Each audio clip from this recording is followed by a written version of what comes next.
आज हम भारत के महान वैज्ञानिक, पूर्व राष्ट्रपति और लाखों युवाओं के प्रेरणा स्रोत डॉक्टर एपीजे अब्दुल कलाम की जीवन यात्रा पर एक विशेष दस्तावेजी प्रस्तुति लेकर आए हैं। अवुल पकीर जैनुलाब्दीन अब्दुल कलाम का जन्म 15 अक्टूबर 1931 को तमिलनाडु के छोटे से तीर्थस्थल रामेश्वरम में हुआ था। उनका परिवार साधारण मुस्लिम परिवार था। पिता जैनुल अब्दीन नाव के मालिक थे और स्थानीय मस्जिद के इमाम भी। माता आशियाम माँ गृहिणी थीं। परिवार की आर्थिक स्थिति कमजोर होने के कारण छोटे कलाम सुबह सुबह अखबार बेचकर घर की आय में योगदान देते थे। गरीबी के बावजूद उन्होंने शिक्षा को कभी नहीं छोड़ा।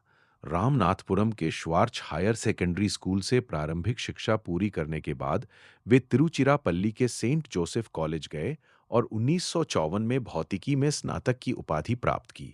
इसके बाद मद्रास इंस्टीट्यूट ऑफ टेक्नोलॉजी से एरोनॉटिकल इंजीनियरिंग की पढ़ाई की।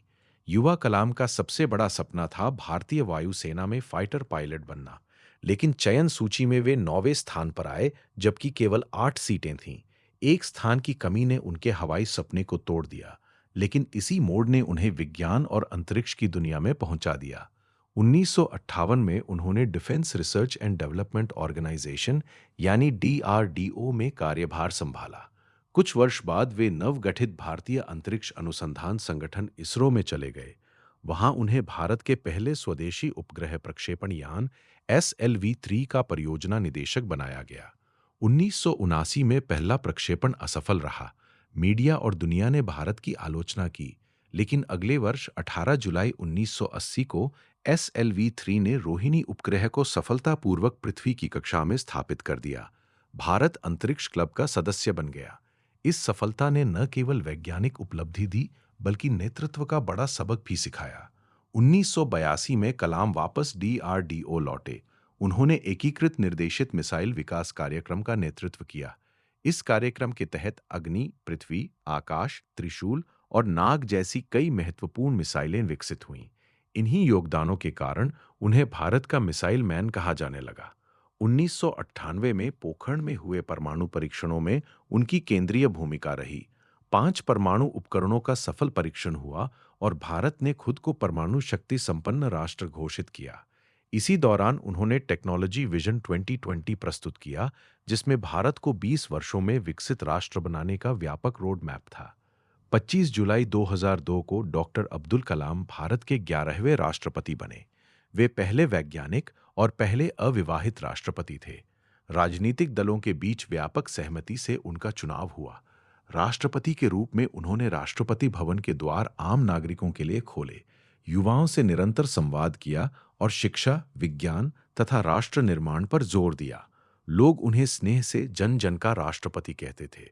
उनके योगदानों के लिए भारत सरकार ने उन्हें पद्म भूषण, पद्म विभूषण और सर्वोच्च नागरिक सम्मान भारत रत्न से अलंकृत किया। विश्व भर के 40 से अधिक विश्वविद्यालयों ने उन्हें मानद डॉक्टरेट की उपाधि दी। कलाम केवल वैज्ञानिक और राष्ट्रपति ही नहीं, बल्कि एक महान लेखक और शिक्षक भी थे। उनकी आत्मकथा wings of fire, India 2020, ignited minds, my journey जैसी पुस्तकें लाखों युवाओं को प्रेरित करती हैं। वे अक्सर कहते थे कि सपने देखो, सपने विचारों में बदलते हैं और विचार कर्म में परिवर्तित होते हैं। 27 जुलाई 2015 को शिलांग स्थित भारतीय प्रबंधन संस्थान में वे छात्रों को व्याख्यान दे रहे थे। विषय था creating a liveable planet earth. अंतिम क्षण तक वे छात्रों को पढ़ाते और प्रेरित करते रहे। डॉक्टर एपीजे अब्दुल कलाम का जीवन साधारण पृष्ठभूमि से असाधारण ऊंचाइयों तक पहुंचने की कहानी है।